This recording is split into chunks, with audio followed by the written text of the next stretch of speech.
Hello everyone, welcome to new video. In this video, I will show you how to find restricted account on Instagram. So let's start.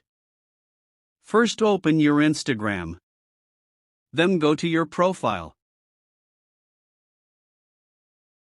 Now you need to tap on this 3 lines. And go to settings. Now you need to tap on privacy.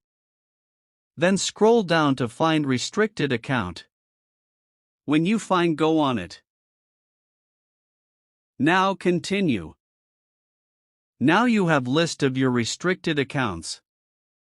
Also you can search now to restrict account.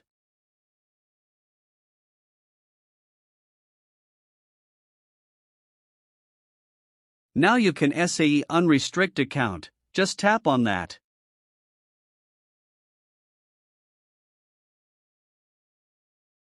So that is it for this video. If this video like you, leave a like and subscribe for more tutorial like this.